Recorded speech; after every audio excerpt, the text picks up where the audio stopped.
Welcome to another episode of China Update, where I provide you with the most up-to-date political, economic and geostrategic analysis on the world's number 2 economy. My name is Tony. Let's jump in. Happy Friday, everybody. My apologies in advance. I'm a little bit blocked up. I may be coming down with something, so I sound a little bit off today. Hopefully it is not too distracting. First up, we do a deep dive into the emerging EU-China trade war, starting with the major developments in this space from this week.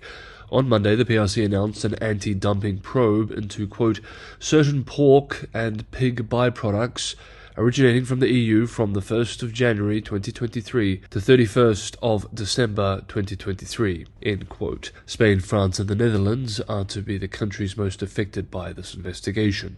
The investigation has been launched in response to an application submitted by the China Animal Agricultural Association on behalf of the domestic industry, Beijing's Commerce Ministry said in a statement.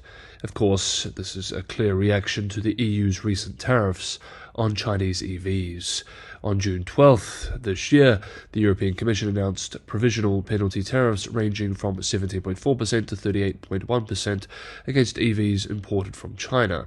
The European Union's move to counter Chinese subsidies followed the Biden administration's imposition of tariffs in mid-May against a range of high-tech products from China, including 100% tariffs on EVs and 25% tariffs on EV batteries. This new pork investigation could have major implications for the EU meat industry. In 2023, China imported $6 billion of pork, more than half of which came from the EU. Spain and France, the latter of whom has championed the recent EV tariffs, are among the EU's top exporters of pork to China. China is the EU's biggest overseas market for pork, although export volumes have fallen off in recent years due to domestic oversupply and low prices. The Spanish agricultural minister told journalists in Madrid on Monday, quote, trade wars are not good for anyone, and especially in relation to agro-food products, end quote. He added that he hopes tariffs can be avoided and that he'll do, quote, everything, end quote, to avoid a trade war. German economy minister Robert Habeck said right after the decision that, quote, there is now an opportunity to try and hopefully succeed in stopping the threat of a spiraling trade tariff escalation, end quote. UK-based The Financial Times called pork the EU's soft underbelly in its fight over electric vehicle imports, and warned that poultry and beef could be next, especially chicken feet and other bits that Europeans do not tend to eat, but depend on selling. Farmers, a particularly vocal and influential presser group, know that they have few alternative markets. The Financial Times also observed, quote, China has moved up the value chain fast, becoming a research and development powerhouse at the center of global supply chains. Its trade surplus with Europe has ballooned in advanced equipment such as batteries, solar panels, and cell phones. The EU, meanwhile, still sells a lot of cars and aircraft, but increasingly its strength is serving China's 1.4 billion consumers with more traditional consumer fare: cheese, wine, and handbags, end quote. The outlet adds that the problem for Brussels is that there is not much the EU could block in return. Quote, it is almost totally reliant on Chinese solar panels and does not want to increase the cost of going green. It also needs Chinese-made batteries for its own electric vehicles, end quote. Meanwhile, on Tuesday, state media accused the EU of trying to steal PRC EV technology. State-run CCTV reports that in a Monday meeting with the Ministry of Commerce and major EV makers, quote, Chinese car companies revealed more details about the EU's abuse of investigative powers, including expanding the scope of investigations and even attempting to spy on Chinese new energy vehicle technology. Previously, Chinese companies reported that the EU, during its anti-subsidy investigation, required them to provide battery formulas. In fact, this is just one of the many unreasonable demands made by the European Commission in this investigation. After hearing about the experiences of Chinese car companies, it is clear that the European Commission is using the guise of an investigation to spy and steal Chinese technology, end quote. This is quite the provocative claim, especially coming from the Chinese, who have been accused in recent years of stealing Western technology to advance up the value-added chain. China's Ministry of Commerce on Thursday has decided to run with this, slamming the European Commission's investigation into Chinese electric vehicle manufacturers. A spokesperson for the ministry said that the Commission requested a large amount of information on the production and operation, development plans, technical processes, product formulas, and other information from Chinese EV and battery companies. Quote, "The type, scope, quantity of information collected by the EU side is unprecedented and far exceeds what is needed for countervailing investigations." End quote. He said at a press conference on Thursday, adding, quote, "Chinese companies were shocked and very disappointed." End quote. But US-based Politico reports this week, citing 4 diplomats and 2 senior officials, that after years of seeing Beijing do it to European companies, the plan in Europe is to use the tariff threat to force Chinese car makers to come to Europe to form joint ventures and share technology with their EU counterparts. The Politico piece observes, quote, "Many, however, will detect a supreme irony in the switch in tactics from the Europeans.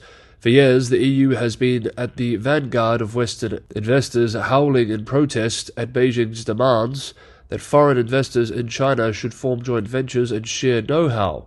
It's what the EU used to slam as forced technology transfer." End quote. I guess if you cannot beat the tactic, adopt it, and many Chinese EV companies may very well form their joint ventures in Europe. According to a new survey of more than 30 Chinese new energy vehicle makers and industry associations published on Wednesday of this week by the China Chamber of Commerce to the EU and the China Economic Information Service, Chinese new energy vehicle manufacturers are more eager to build factories in Europe than before, as they remain optimistic about the long-term prospects in the region despite current headwinds. However, they also admitted that the EU's anti-subsidy investigation into Chinese EVs has hurt their sales and undermined their confidence in the European market. Nearly 3/4 of the firms said the investigation has hurt their sales in Europe, while 82% said their investment confidence in the region has taken a hit. However, 67% of the Chinese manufacturers said that Europe is still an important destination for their global expansion, despite the EU probe, and 64% said that it had brought positive changes to their 5-year plans to build factories in Europe. In addition, most respondents said they plan to hire more local staff in Europe this year. Now, while we're here, let's discuss China's EV subsidies, part of its larger-scale industrial policy.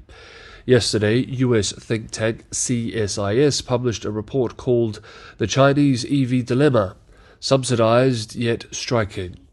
From 2009 to 2023, the report calculates that Chinese government support cumulatively totaled $230.8 billion for the sector.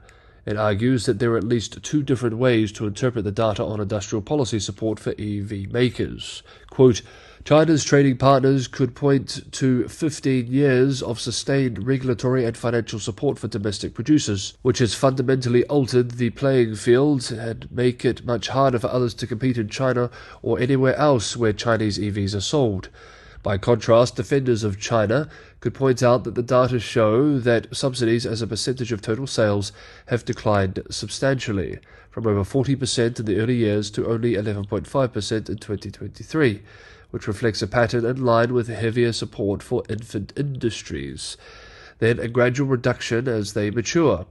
In addition, they could note that the average support per vehicle has fallen from 13,860 in 2018 to just under 4,600 in 2023, which is less than the 7,500 credit that goes to buyers of qualifying vehicles as part of the US's Inflation Reduction Act. Although both perspectives have potential merit, I lean towards the former for 3 reasons. First is the cumulative effect of 15 years of state support and the likelihood that our data still do not account for other elements of industrial policy aid, which would translate into higher subsidy rate as a proportion of overall sales and per vehicle. The second is that even after all this time, there are 200 EV producers in China who collectively have created far more capacity than the domestic market can bear. And third, despite the extensive government support and expansion of sales, very few Chinese EV producers and battery makers are profitable. In a well-functioning market economy, firms would more carefully gauge their investment in new capacity, and the emergence of such a sharp gap between supply and demand would likely result in industry consolidation, with some mergers and acquisitions and other poorly performing companies leaving the market entirely. In this context, given Chinese EV makers' scale and reach, it is difficult for other countries' producers who face tighter budget constraints to effectively compete. End quote. Next up, we move to the tensions in the South China Sea, but just quickly, if you're getting some value from today's episode, I have a huge favor to ask, that is to hit the like button, and if you have not already, subscribe. It's just 2 clicks of the mouse, but it's a tremendous help for the channel. Next up, this week we have been following the latest incident between the Philippines and China, which occurred on Monday. There has been an interesting development in this space over the last 24 hours, so I just wanted to note it here to supplement that coverage. Yesterday, the UK-based Financial Times, in an exclusive report citing several unnamed sources, says that the Philippines has secretly reinforced the dilapidated warship, the Sierra Madre, marooned on the South China Sea reef that is central to the increasingly dangerous dispute with Beijing, second Thomas Shaw. Quote, in recent months, the Philippine military has conducted missions to reinforce the Sierra Madre. It did so due to rising concern that the rusting ship was in danger of breaking apart. End quote. Several people also told the outlet that the US Indo-Pacific Command last year proposed sending army engineers to bolster the ship, but the proposal was rejected, the Times reports, because some officials viewed it as too risky and because Manila wanted to handle the situation itself. Quote, Beijing is probably aware and infuriated that the Philippines has successfully delivered construction materials. China has waited 25 years for the ship to disintegrate and slide off the reef, and continued escalation against the Philippines suggests that they will not back down and admit defeat. The potential for an armed conflict over this tiny, submerged feature is increasing. End quote. Infuriated may be correct. This is the most recent language from the PRC Foreign Ministry from yesterday. The anger does seem palpable. Quote, the Philippine side has been calling white black and falsely accusing China. This feature is Chinese territory.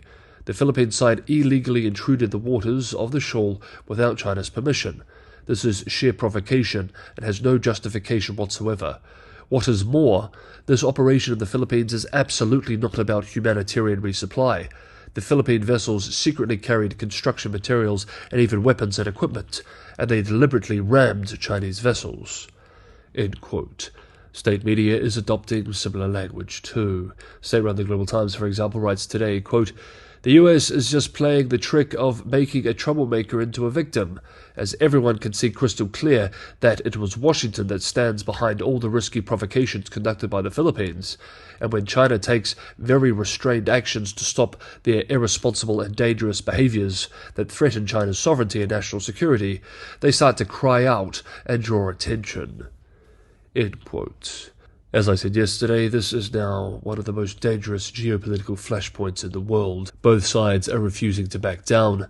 Both sides believe that they are in the right and the other side is in the wrong, and the tensions continue to boil. Okay, that is today's episode of China Update. Once again, my apologies for being a little blocked up. Hopefully it was not too distracting. Have a good Friday, have a restful weekend, and I will see you all tomorrow.